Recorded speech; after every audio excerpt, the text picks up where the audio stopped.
یہ یہود و نصارہ کے عقائد مولویوں کے ذریعے آپ میں گھسیڑے جا رہے ہیں اور تحریک چل رہی ہے، ڈالروں کے ذریعے سے حکومتیں سرپرستیاں کر رہی ہے کہ یہ عقائد جب پھیل جائیں تو پلٹ کر کے پوچھو۔ ابھی ایک ویڈیو آئی ہے، ایک مولوی عیسائی بنا ہے اور اس نے کہا ہے کہ محمد تو مر چکے ہیں، مسلمانوں کی کتابوں میں ہے، اور عیسیٰ زندہ ہے قرآن میں، مسلمانوں کی کتاب میں، تو پھر میں اس کا کلمہ کیوں پڑھوں جو مر گیا، اس کا نہ پڑھوں جو زندہ ہے۔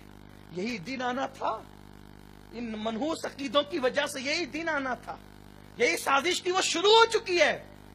تو یاد رکھیں، ان عقیدوں کا بائیکاٹ اس لیے کیا جاتا ہے کہ اگر یہی نظریات کہ وہ تو بڑے بھائی کی طرح، وہ تو ایلچی کی طرح، وہ تو چودھری کی طرح، معاذ اللہ، تو پھر کل کے یہود و نصارہ پلٹیں گے۔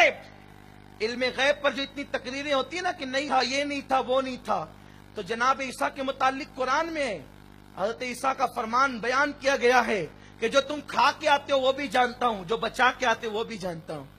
کل پلٹ کے کہا جائے گا قرآن تو عیسیٰ کے لیے کہتا ہے اور تمہارے نبی کو تو دیوار کے پیچھے کی خبر نہیں۔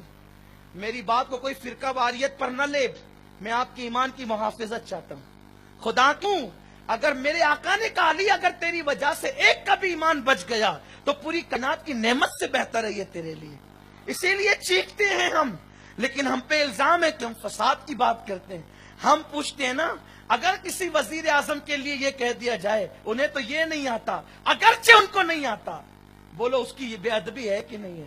جب وزیر کو نہیں آتا اور واقعی نہیں آتا اور کہے نہیں آتا تو اس کی بے ادبی، اور جس رسول کو علم ما کان و ما یکون اللہ نے دیا ہو ان کے لیے تقریر ہو رہی ہے مسلمانوں کی مسجدوں میں، منبر پر محراب میں کھڑے ہو کر۔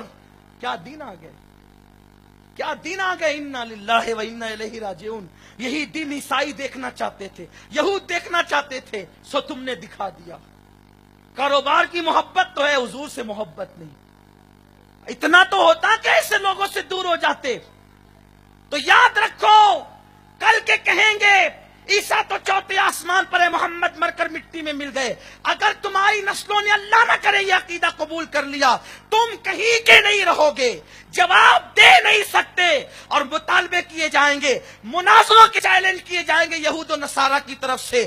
آؤ بن جاؤ عیسائی، آؤ بن جاؤ یہودی، تمہاری اولاد کے پاس کیا جواب ہوگا؟ اور اگر آج ان عقائد کے خلاف تم نے احتجاج کیا اور ان عقائد پر قائم رہے اور اس کے لیے تم نے محنت کی، جو صحابہ کے عقیدے تھے، جو اہل بیت کے عقیدے تھے، جو غوث و خواجہ کے عقیدے تھے، یعنی جو اہل سنت کا عقیدہ ہے، تو اگر کوئی ہمارے پاس آ کے کہے نا کہ موسیٰ علیہ السلام نے جو ہے وہ دریا پہ عصا مارا تو رستے بن گئے، تو ہم اہل سنت کا جواب یہ ہے کہ بے شک یہ موسیٰ کا معجزہ ہے علیہ الصلوۃ والتسلیم، ہمارے ماں باپ قربان کہ انہوں نے عصا مارا تو دریا میں رستے بن گئے، عصا دریا پہ ٹچ کیا تو رستے بنے۔ لیکن میرے محبوب کا معجزہ یہ ہے، جبل ابو قبیس پہ کھڑے رہ کر کے جان کو ٹچ نہیں کیا، عصا چاند کو ٹچ نہیں کیا، انگلی صرف اشارہ کیا تو چاند کے دو ٹکڑے ہو گئے۔